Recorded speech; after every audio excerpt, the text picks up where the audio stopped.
A lagniappe is a small gift given to a customer by a merchant at the time of a purchase, or more broadly, something given or obtained gratuitously or by way of good measure. The word entered English from the Louisiana French, adapting a Quechua word brought into New Orleans by the Spanish creoles. It derived from the South American Spanish phrase la yapa. The term has been traced back to the Quechua word yapay. In Andean markets it is still customary to ask for a yapa when making a purchase.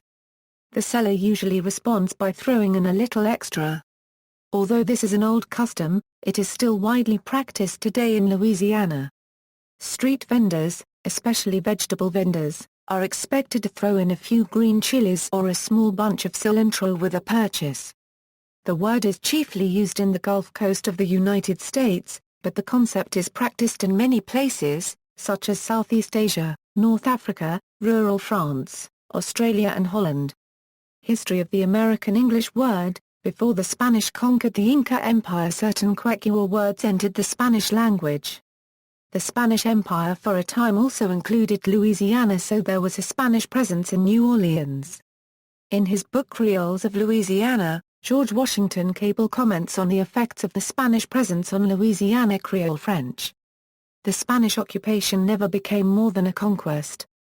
The Spanish tongue, enforced in the courts and principal public offices, never superseded the French in the mouths of the people, and left but a few words naturalized in the corrupt French of the slaves. The terrors of the calabozo, with its chains and whips and branding irons, were condensed into the French trisyllabic calaboose. While the pleasant institution of a plus or minus yapa, the petty gratuity added, by the retailer, to anything bought, grew the pleasanter, drawn out into Gallicized Lagniappe. Though the word is included in English dictionaries, it is used primarily in the region influenced by New Orleans culture and so may be thought of as being more Cajun French or Louisiana Creole French than English. This is especially so since the spelling has been influenced by French. Mark Twain writes about the word in a chapter on New Orleans in Life on the Mississippi. He called it a word worth traveling to New Orleans to get. We picked up one excellent word, a word worth traveling to New Orleans to get. A nice limber, expressive, handy word, lagniappe. They pronounce it lagniappe. It is Spanish so they said. We discovered it at the head of a column of odds and ends in the Picaun, the first day. Heard 20 people use it the second. Inquired what it meant the third. Adopted it and got facility in swinging it the fourth. It has a restricted meaning, but I think the people spread it out a little when they choose. It is the equivalent of the 13th roll in a baker's dozen. It is something thrown in, gratis, for good measure. The custom originated in the Spanish quarter of the city. When a child or a servant buys something in a shop, or even the mayor or the governor, for aught I know he finishes the operation by saying give me something for lagniappe. The shopman always responds. Gives the child a bit of licorice root, gives the servant a cheap cigar or a spool of thread, gives the governor I don't know what he gives the governor.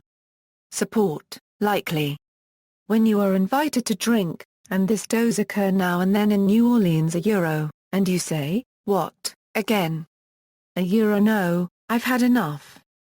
The other party says, but just this one time, or this is for lagniappe.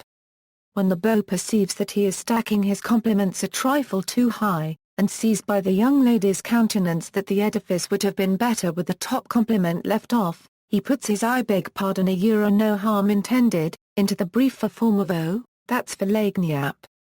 See also, list of English words of Quechuan origin, make, references. External links. Dictionary of Cajun French, Diccionario de la Lengua Española plus or minus Ola, Quechua Dictionary, some words from the dialect of Trinidad and Tobago.